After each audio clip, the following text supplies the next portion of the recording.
നമ്മൾ ആദ്യമായി പോകുന്നതും പത്തനംതിട്ടയിലെ പ്രധാനപ്പെട്ട വാർത്തയിലേക്ക് തന്നെയാണ്. പ്രായപൂർത്തിയാകാത്ത പെൺകുട്ടിയെ പീഡിപ്പിച്ച കേസിൽ അറസ്റ്റിലായവരുടെ എണ്ണം 20ആയി.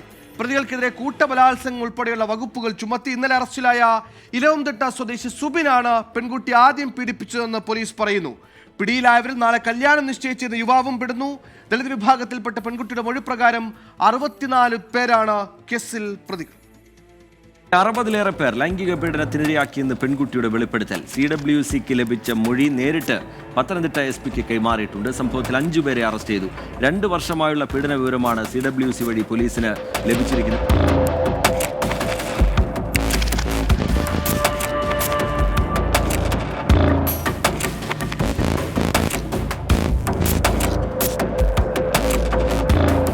സന്നദ്ധ സംഘടനാ പ്രവർത്തകർ നടത്തിയ ഗൃഹസന്ദർശനത്തിനിടെയാണ് പെൺകുട്ടി ഗുരുതര വെളിപ്പെടുത്തൽ നടത്തിയത്.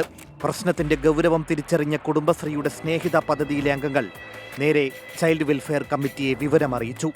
പിന്നീട് ലോകമറിഞ്ഞത് ഞെട്ടിക്കുന്ന പീഡന കഥ. കുട്ടിക്ക് പേരുകളെ പറ്റി കുറേ ധാരണയുണ്ട്, പക്ഷെ അവരുടെ അഡ്രസ്സിനെ സംബന്ധിച്ചോ അല്ലെങ്കിൽ വേറെ ബോട്ട്സ് കിട്ടാവുന്ന കാര്യത്തിൽ ചെറിയ ബുദ്ധിമുട്ടുകളുണ്ട്. നിർഭയ ഹോമിൻ്റെ ഭാഗമായിട്ടുള്ള സൈക്കോളജിസ്റ്റ് കുട്ടിയോട് 3-4 ദിവസം എടുത്ത് റപ്പ് ബിൽഡ് ചെയ്ത് ഉണ്ടാക്കിയ ഒരു റിപ്പോർട്ടിലൂടെയാണ് ഈ മുഴുവൻ പേരുടെയും പേര് വിവരങ്ങൾ വരുന്നത്. ഏതാണ്ട് 62ഓളം പേരുടെ പേര് വന്നു. അവർ ഓരോരുത്തരെയും എവിടെ വെച്ച് എങ്ങനെ എന്നുള്ള നിലയ്ക്കുള്ള അബ്യൂസിൻ്റെ ദുരുപയോഗത്തിൻ്റെ വസ്തുത പുറത്തു വരുന്നത്. 3 വർഷം കൊണ്ട് 64 പേർ ചേർന്ന് പല ഘട്ടങ്ങളിലായി തന്നെ പീഡിപ്പിച്ചു എന്നാണ് പെൺകുട്ടി നൽകിയ മൊഴി. കായിക താരമായിരുന്ന പെൺകുട്ടിയെ പീഡിപ്പിച്ചവരിൽ പരിശീലകരും ഉണ്ടെന്നാണ് കണ്ടെത്തൽ.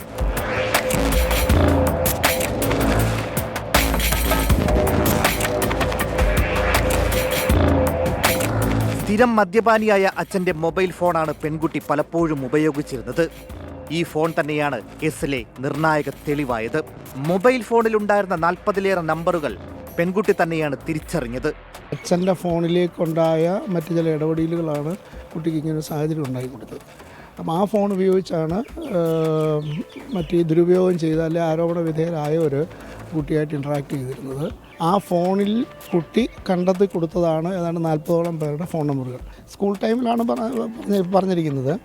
അതിനുശേഷം അതിൻ്റെ പരിശീലന പരിപാടിയും മറ്റുമൊക്കെ ആയിട്ട് പോയ ക്യാമ്പുകളിൽ ഒക്കെ ആയിട്ട് ആണ് ഉണ്ടായിരിക്കുന്നത്.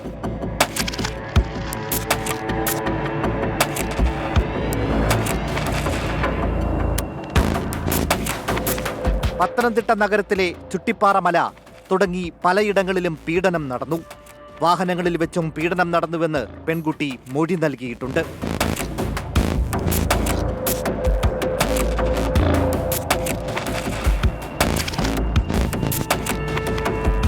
പെൺകുട്ടിയുടെ വീഡിയോ ദൃശ്യങ്ങൾ കണ്ട് പലരും സമീപിച്ചിരുന്നു എന്നാണ് കണ്ടെത്തൽ. വഴങ്ങാതിരുന്നപ്പോൾ വീഡിയോ ദൃശ്യങ്ങൾ കാണിച്ച് ഭീഷണിപ്പെടുത്തിയതായും പോലീസിന് പെൺകുട്ടി മൊഴി നൽകിയിട്ടുണ്ട്. പത്തനംതിട്ട മഹിളാ മന്ദിരത്തിൽ പാർപ്പിച്ചിരിക്കുന്ന പെൺകുട്ടിയിൽ നിന്ന് പതിയെ വിവരങ്ങൾ ചോദിച്ചറിഞ്ഞുകൊണ്ടിരിക്കുകയാണ്. കായിക താരമായ പെൺകുട്ടി നിരവധി മീറ്റുകളിൽ പങ്കെടുക്കാൻ പല സ്ഥലങ്ങളിലേക്ക് പോയിട്ടുണ്ട്. അവിടങ്ങളിലൊക്കെ പീഡനം നടന്നിട്ടുണ്ടെന്നാണ് പറയപ്പെടുന്നത്. ഈ പീഡനം നടത്തിയതിൽ കായികാധ്യാപകരും ഉൾപ്പെടുമെന്നും പറയുന്നു, ഒപ്പം പരിശീലനം നടത്തിയവരും. എന്തായാലും പോലീസിനെ സംബന്ധിച്ചിടത്തോളം വലിയ ശ്രമകരമായ ദൗത്യമാണ് അവരുടെ മുൻപിലുള്ളത്. പെൺകുട്ടിയുടെ മൊഴി വീണ്ടും എടുക്കുകയാണ്. അതൊരു സൈക്കോളജിസ്റ്റ് ഉപയോഗിച്ചാണ് ആ മൊഴിയെടുക്കൽ പൂർത്തിയാക്കുന്നത്. എന്തായാലും ദക്ഷിണ മേഖല DIG അടക്കമുള്ള ആളുകൾ ഈ കേസന്വേഷണം കൃത്യമായി നിരീക്ഷിക്കുന്നുണ്ട്. പൂർണ്ണമായി പ്രതികളെ പിടികൂടാനാകുമെന്ന പ്രതീക്ഷയാണ് പോലീസിനുള്ളത്. ഇത്തരമൊരു കേസ് അപൂർവങ്ങൾ ആയതിനാൽ. സഞ്ജയ് ഇക്ബാലിനൊപ്പം ശ്രീകുമാരൻ, 24 പത്തനംതിട്ട. എന്തൊരു ക്രൂരതയാണ് നമുക്ക് ചുറ്റുമുണ്ടായത്. ഒരു പെൺകുട്ടിയെ, പ്രായപൂർത്തിയാകാത്ത പെൺകുട്ടിയെ പീഡിപ്പിച്ച് ദൃശ്യങ്ങൾ പകർത്തി പിന്നീട് ആ ദൃശ്യങ്ങൾ കാണിച്ച് ഭീഷണിപ്പെടുത്തി പിന്നെയും പീഡിപ്പിച്ച് 64 പേർ.